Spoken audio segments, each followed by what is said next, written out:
बिस्मिल्लाहिर्रहमानिर्रहीम। अल्हम्दुलिल्लाहि रब्बिल आलमीन। आलमीन के रब की हम्द है।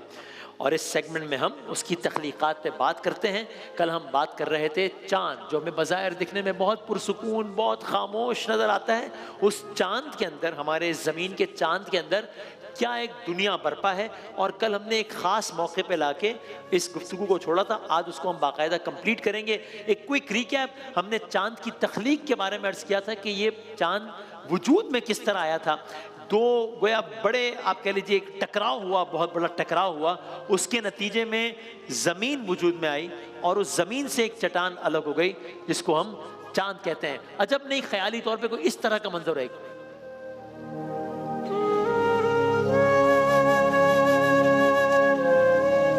कि जहाँ एक बहुत बड़े धमाके के नतीजे में, दो अजरा में फल्की के धमाके के नतीजे में ज़मीन वजूद में आई और फिर ज़मीन से चांद वजूद में आया।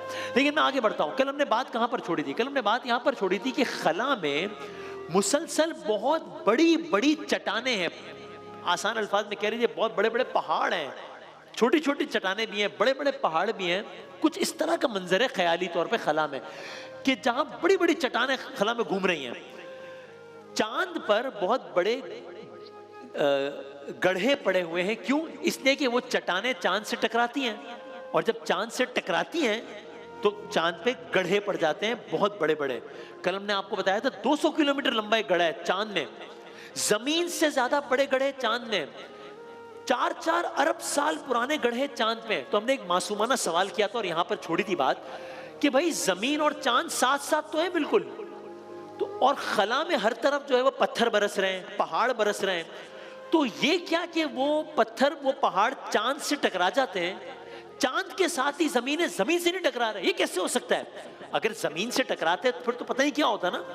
तो ये कैसे हो सकता है कि वही पत्थर चांद से टकरा रहे हैं, जमीन से नहीं टकरा रहे हैं? यहीं से बात आगे बढ़ाते हैं। अब आप इसका जवाब सुनने के लिए तैयार हो जाइए। मुझे यकीन है कि जब आप इसका जवाब सुनेंगे तो आप दिलो जुबान से कहेंगे अल्लाह अकबर। अल्लाहु अकबर, अल्लाहु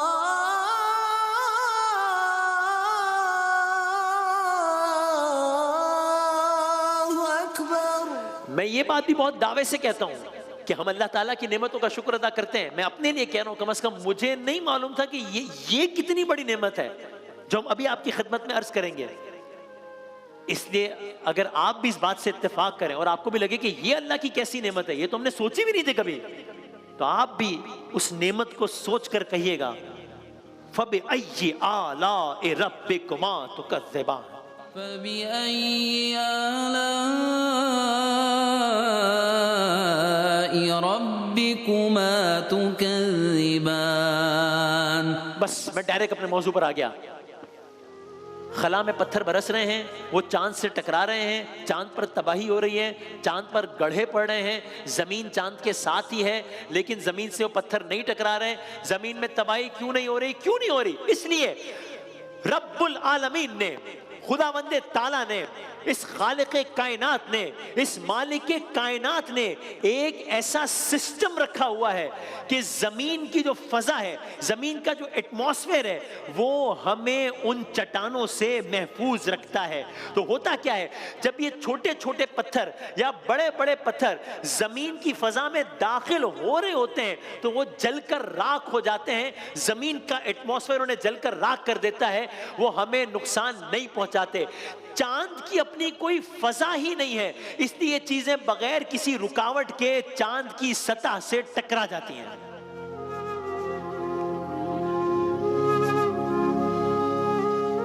ये ऐसा नहीं लग रहा कि किसी ने बाकायदा जैसे कोई पूरा एक सिस्टम अरेंज किया हुआ है कि जिसकी वजह से जमीन जहां इंसान बस रहे हैं वहां पूरा एक सिस्टम है, चांद पर नहीं है। सिर्फ for the sake of understanding आपकी खिदमत में अर्ज करूं, कभी कभार, कभी अगर जमीन से ऐसा कोई बड़ा पत्थर टकरा जाए तो होगा क्या? होगा क्या? ऐसा होता नहीं आमतौर पर, लेकिन अल्लाह ताला की मर्जी है ना। सुने कि जब ऐसा होता है तो क्या होता है? ऐसा हुआ आज से तकरीबन 6.5 करोड़ साल पहले की ये दास्तान है। आज से 6.5 करोड़ साल पहले एक बहुत बड़ा पत्थर, एक बहुत बड़ा शहाब साकिब जमीन से टकराया। जमीन पर इतना नुकसान हुआ, जमीन पर मौजूद 75% 75% हयात खत्म हो गई। जमीन पर मौजूद हर जानदार मर गया। जमीन पर मौजूद डायनासोर्स खत्म हो गए।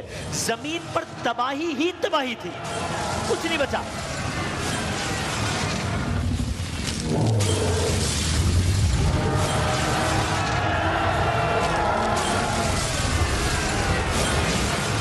ये सब एक पत्थर के जमीन पर टकराने से हुआ था 6.5 करोड़ साल पहले। यानी अगर यही चट्टाने जो मुसलसल चांद से टकरा रही हैं, वो इसी तरह हमारी जमीन से टकराना शुरू हो जाए तो तबाही ही तबाही है। फिर ये जमीन पर रहने के काबिल नहीं रहेगी। मैंने साइंसदान से पूछा ऐसा क्यों है? हैरान साइंसदान ने बताया ऐसा यूं है कि चांद का अपना कोई एटमॉस्फेयर नहीं है, जमीन का बाकायदा एटमॉस्फेयर है जो जमीन को ऐसी चीजों से महफूज रखता है। लेकिन अगर मैं आपकी खिदमत में अर्ज करूं, आप सुनिएगा, अपनी समातों को जरा यहां पर रखिएगा। अगर मैं आपसे अर्ज करूं कि यही बात जो अभी मैंने आपकी खिदमत में अर्ज की है, यही बात जो कुछ अरसे पहले साइंसदानों ने हमें बताई है, यही बात सरवरे कायनात वजह तखलीक कायनात अहमद मुश्तबा मोहम्मद मुस्तफा सल्लल्लाहु अलैहि वसल्लम ने 100 200 300 400 नहीं 1400 साल पहले बता दी थी। यही बात कुरान करीम में लिख दी गई है। तो क्या आप यकीन करेंगे?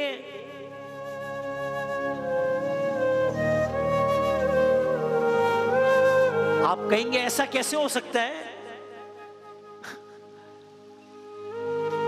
ये भी सुन लीजिए, कई रिसर्चेस के मुताबिक चांद पर मौजूद गड़े जमीन पर मौजूद गड़ों से ज्यादा बड़े हैं।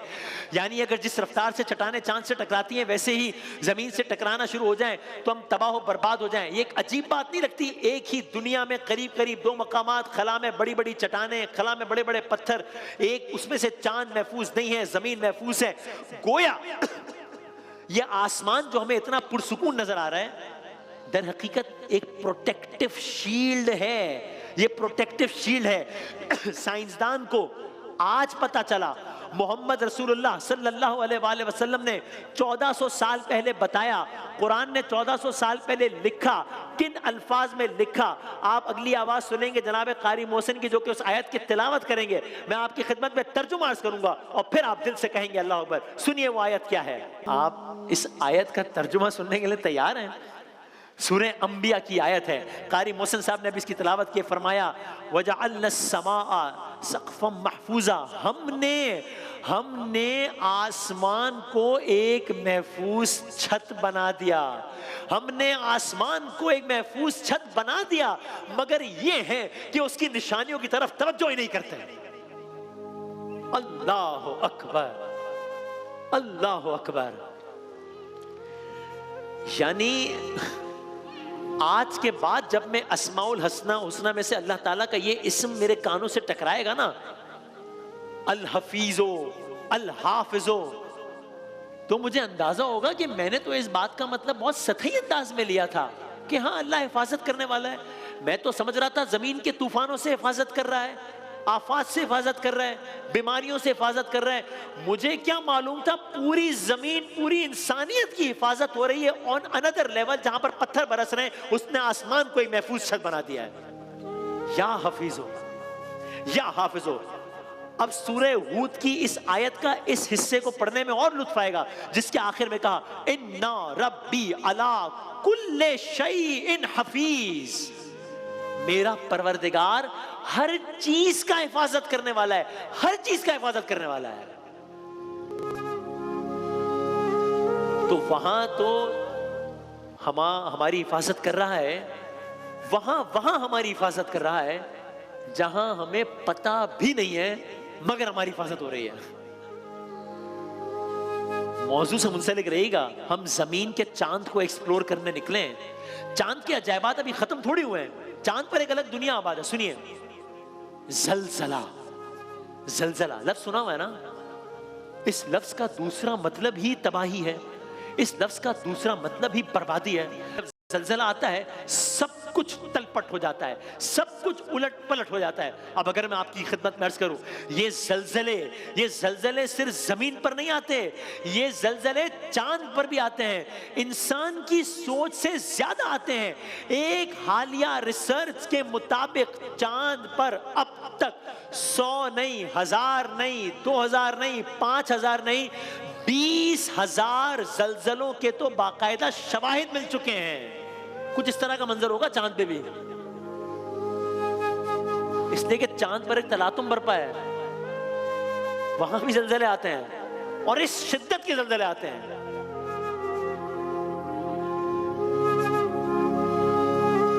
अल्लाह अकबर। अब ये तो आप चांद के अजायबात सुन चुके ना, अब सुनिए कुरानी आयात और हैरान हो जाइए कि ये क्या है। ये 1400 साल पहले एक हस्ती जिसका नाम मोहम्मद सल्लल्लाहु अलैहि वसल्लम था, उन्होंने कैसे बता दिया। ये बात 1400 साल पहले एक किताब जिसका नाम कुरान था, उसमें कैसे आ गई।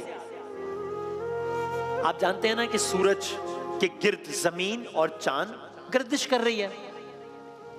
एक मंजर है ना कि जिसमें मतलब ये इस तरह का मंजर है, ये सूरज है, सूरज के गिर्द जमीन गर्दिश कर रही है, जमीन के साथ ही हमारा चांद है, वो गर्दिश कर रहा है। जब पूरा एक चक्कर लगा लेता है, हमारा साल हो जाता है, अपने एक्सिस के गिर्द रोटेट करता है, हमारा ध्यान ये हो जाता है ना, ये ऐसे हो रहा है। खूबसूरत लग रहा है ना बहुत। ये कैसे सब एक ही फलक में तैर रहे हैं ना, कैसे सब सिंक्रोनाइज्ड है ना। ये मंजर कितने सालों से ऐसे ही है? 100 साल, 1000, 10,000, लाख, 10 लाख, 10 करोड़, अरबों सालों से इस तरह हो रहा है। अरबों सालों से आज तक ऐसा नहीं हुआ कि भाई इस तरह घूम रहे हैं सूरज चांद से टकरा जाए। कभी हुआ है? नहीं हुआ ना। आज तक ऐसा नहीं हुआ चांद सूरज से टकरा जाए, नहीं हुआ ना। आज तक ऐसा नहीं हुआ चांद जमीन से टकरा जाए, नहीं हुआ ना। आज तक ऐसा नहीं हुआ जमीन चांद से टकरा जाए। 14 अरबों सालों से एक सिस्टम चल रहा है, उसी सिस्टम के तहत चल रहा है बेरब्त। ऐसा लग रहा है जैसे सूरज के बस में ही नहीं है कि वो चांद को जा पकड़ ले, ऐसा लग रहा है, वरना अरबों सालों से कैसे होता।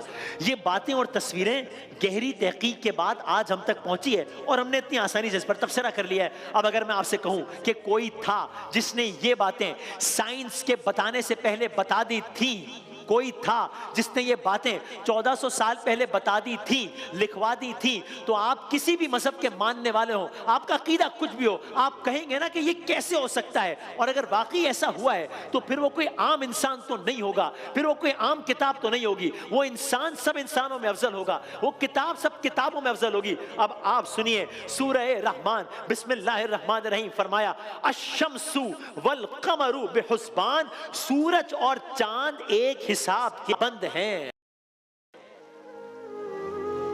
एक सिस्टम के तहत चल रहे हैं। ये 1400 साल पहले बताया है।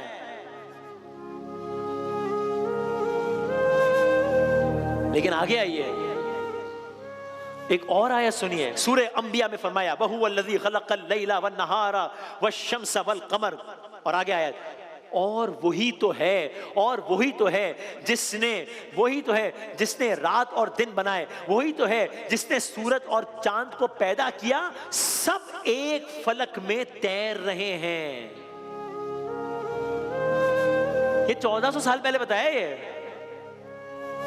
एक और आयत सुन लीजिए, सूरह यासीन की आयत सुन लीजिए और दिल से अल्लाह अकबर कहते चले जाइए, फबिअय्यि आलाइ रब्बिकुमा तुकज़्ज़िबान कहते चले जाइए। सूरह यासीन आयत नंबर 40 में आवाज दी लश्शम्सु यंबगी लहा, और आगे पूरी आयत चलती है, मैं तर्जुमा अर्ज करता हूं, वक्त कम है ना। सूरज, अभी कमाल है, ये हैरान कुन है। अभी मैंने आपसे कहा ना ऐसा सिस्टम चल रहा है, लग रहा है सूरज के बस में ही नहीं है कि चांद को पकड़ ले, लग रहा है चांद के बस में ही नहीं है कि सूरज को पकड़ ले। सूरह यासीन में फरमाया ना, अब मैं कुरान की आयत पढ़ रहा हूं, तर्जुमा पढ़ रहा हूं, ना सूरज के बस में है, ना सूरज के बस में यह है कि वो चांद को जा पकड़े, और ना रात दिन पर सबकत ले जा सकती है, सब एक एक फलक में तैर रहे हैं।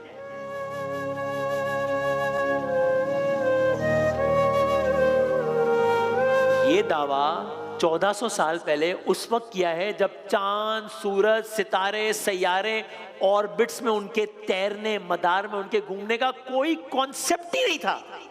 आज साइंस ने बताया है।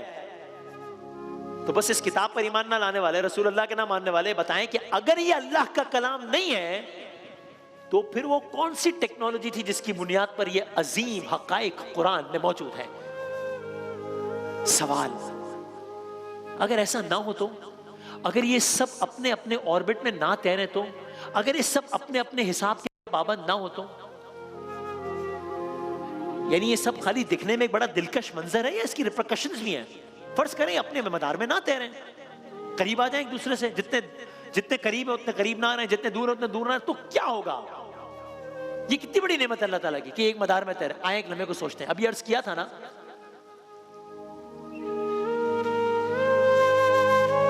अब हमने आज के तक इस गुफ्तगू को मुकम्मल कर लिया है। अब ये सवाल कि अगर ये सब अपने मदार में ना तैरें तो क्या हो, इसकी तफसील कल अर्ज करेंगे।